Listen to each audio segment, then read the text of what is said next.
বিরোধীদের আক্রমণ শাসক নেতাদের, ফের বিজেপি নেতাকে কদর্য ভাষা আক্রমণ তৃণমূল নেতার। বিজেপি কর্মীদের হুমকি দিচ্ছেন পাঁশকুড়ার দুই তৃণমূল নেতা। বিজেপি নেতার জিপ টেনে ছিঁড়ে নেওয়ার হুমকি দিচ্ছেন। পাঁশকুড়ার বিজেপি নেতাকে হুঁশিয়ারি, চিন্টু সেনাপতিকে হুঁশিয়ারি দিয়েছেন মইদুল ইসলাম। মইদুল ইসলাম পাঁশকুড়ার যুব তৃণমূলের সহ সভাপতি। বিজেপিকে সাফ করার হুঁশিয়ারি দিয়েছেন আরও এক তৃণমূল নেতা, যার নাম হচ্ছেন গুরুপদ মুন্সি। অর্থাৎ ফের বিজেপি নেতাদেরকে কদর্য আক্রমণ করছেন একের পর এক তৃণমূল নেতা। মইদুল ইসলাম তিনি কি জানিয়েছেন? চিন্টু সেনাপতি, আপনাকে বলে দিতে চাই, এরপরে যদি আপনি আনিসুর রহমানের বিরুদ্ধে কথা বলেন, আপনার জিপ ছেড়ে নামিয়ে দেব। দয়া করে এই ধরনের নোংরা রাজনীতি করবেন না।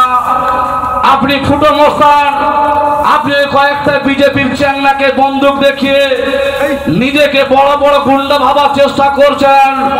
চিন্টু সেনাপতি, আপনার মতো কত বড় বড় গুন্ডাকে আমরা জব্দ করে দিয়েছি।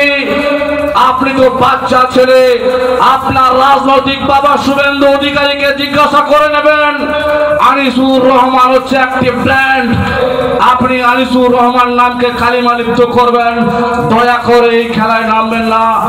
আমি আনিসুর রহমানের পরিবারের ছেলে হিসেবে আপনাকে বলে দিতে চাই, আগামী দিনে যদি আনিসুর রহমানের বিরুদ্ধে, তার মায়ের বিরুদ্ধে, তার বোনের বিরুদ্ধে যদি আর কোনোদিন একটা কথা বলেন, আপনি যে ফুলে সন্তুষ্ট হন তার ব্যবস্থা আমরা করে দেব, শুধু সময়ের অপেক্ষা। উপর থেকে নিচু পর্যন্ত সব তো অশিক্ষিত, মূর্খ, তো তাদের মুখের ভাষা সেই রকমই থাকবে।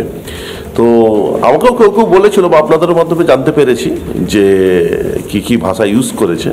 প্রথমেই বলি, তৃণমূল কংগ্রেসের যিনি গুরুপদ মুন্সি, যিনি বলেছে যে 1 ঘন্টার মধ্যে বিজেপিকে সাফ করবে, আমি গুরুপদ মুন্সিকে 1 ঘন্টা কেন 1 বছর সময় দিলাম।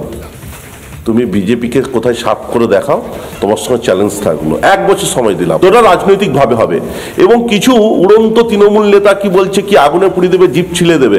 আরে এই দেখো, জিপ পুরো আছে। কবে জিপ ছিঁড়বে, কোন টাইমে, কবে, কোন টাইমে, কোন জায়গায় জিপটা ছিলবে সেটা বলো। আর কে কার জিপ ছিলবে সেটা সময় বলে দেবে।